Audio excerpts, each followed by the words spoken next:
السلام عليكم احبابي الكرام، اخباركم ايه؟ يا رب تكونوا بخير. النهارده بصور فيديو كده سريع كده من مول اربيلا وحي 3 على 4 الى كايرو فيستيفال. المنطقه دي هنمر بايه وهنعدي على ايه وهنشوف ايه. تعالوا بينا نعرف نتكلم عن ايه النهارده. اتفضلوا.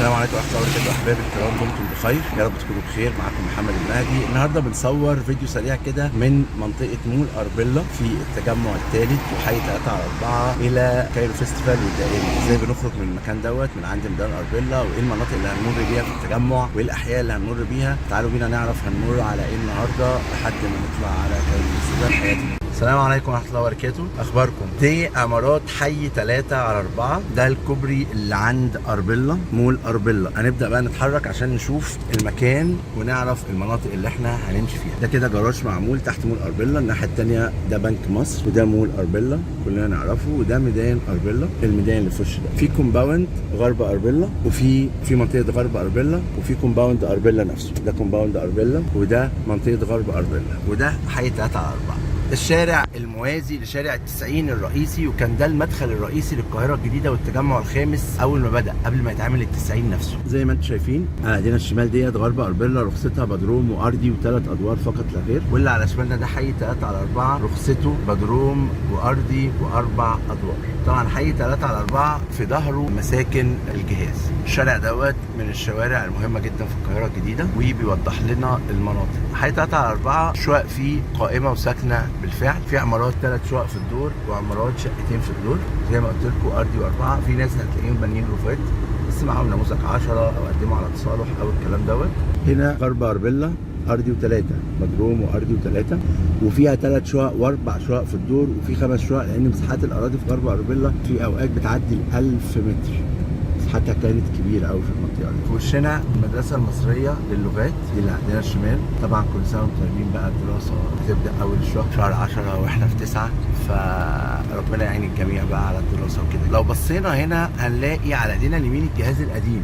ده كان مقر الجهاز القديم بتاع القاهرة الجديدة، والجهاز دلوقتي تم نقله بالفعل على التسعين الشمالي، بحيث ان بقى مكانه كبير جدا ويستوعب ال3 أجهزة، جهاز القاهرة الجديدة التجمع الأول والتجمع الثالث والتجمع الخامس. في المكان ده اللي يعرف المكان يعرف ان ده كان الجراج بتاع الجهاز. واضح ان هو هيعملوه مول كبير، هيتعمل هنا مول. كان الجراج بتاع الجهاز هنا على ايدينا اليمين. طبعا الشارع دوت يدخلنا جوه ما بين الحي الرابع والحي الخامس، ويفضل يكملنا لحد ميدان الحمل. على ايدينا اليمين يبدا الحي الخامس. دي الحي الخامس عمارات بدروم وارضي واربع ادوار برضو، بس طبعا الحي الخامس ارقى شويه من حي 3 على 4.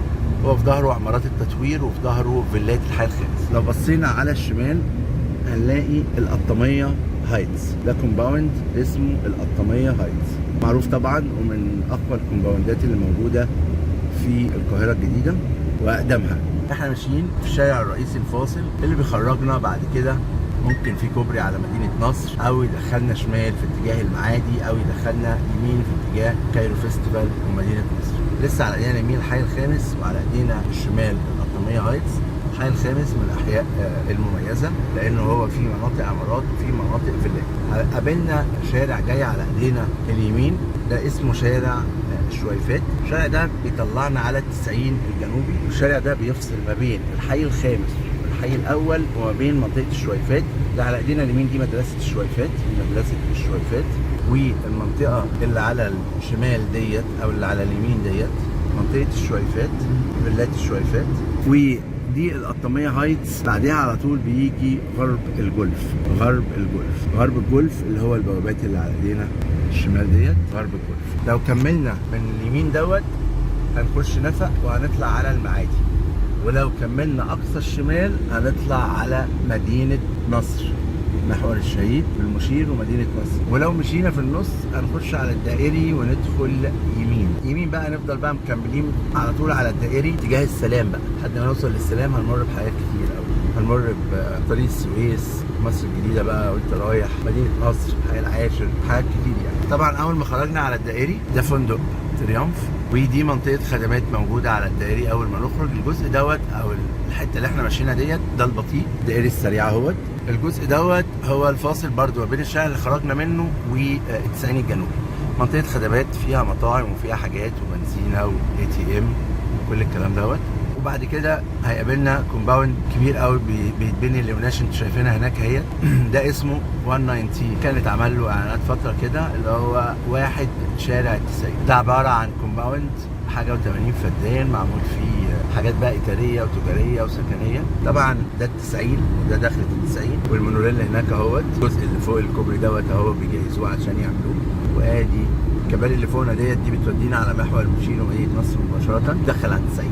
خلاص دخلنا على منطقه الفطيم او كايرو فيستيفال، هي اللي على ايدينا اليمين دي. ده كايرو فيستيفال كومباوند اللي تبع الفطيم، وهندخل المدخل الاولاني من الدائري اللي يدخلنا على كايرو فيستيفال مباشره، بحيث ان انتوا تبقوا شفتوا الشارع الرئيسي اللي احنا خرجنا منه من عند حي 3 على 4 وغرب أربيلا مرورا بالحي الخامس، كومباوند القطامية هايتس والشويفات وغرب الجولف. مرينا على 5 أو 6 مناطق واحنا ماشيين في الشارع دوت من براه. طبعا لو حد محتاج اي استفسار عن اي منطقه دي، المناطق دي ساكنه بالفعل. في منطقه امتداد غرب الجولف دي فيها اراضي، منطقه فيلل بس متخصصه بدروم ارضي واول بس، اللي هي امتداد غرب الجولف مش غرب الجولف، في ظهر غرب الجولف.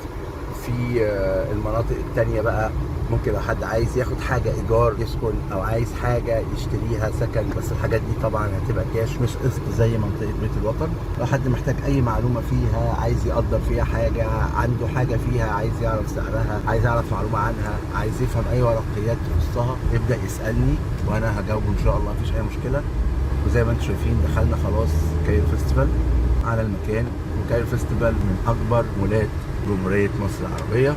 دمتم بخير، وارجو ان يكون الفيديو دوت صور لكم ووضح لكم الصوره. تحياتي على السلامه. وواقفين في الاشاره بتاعه كايرو فيستيفال صورنا لكم الفيديو اللي يوضح لكم المنطقه ديت من اربيلا وحي 3 على 4 لحد كايرو فيستيفال. يا رب يكون الفيديو عجبكم. اتكلمت فيه عن مناطق كتيره جدا. لو حد عايز يسال عن اي منطقه من المناطق ديت يبعت يسالني او يستفسر فيها عن اي معلومه، سواء كانت قانونيه او تقييم سعر او لوكيشن مكان عايز يوصله، يبعت يسالني على طول وانا هفيدكم فيه ان شاء الله. دمتم بخير. كان معاكم محمد المهدي. السلام عليكم ورحمه الله وبركاته.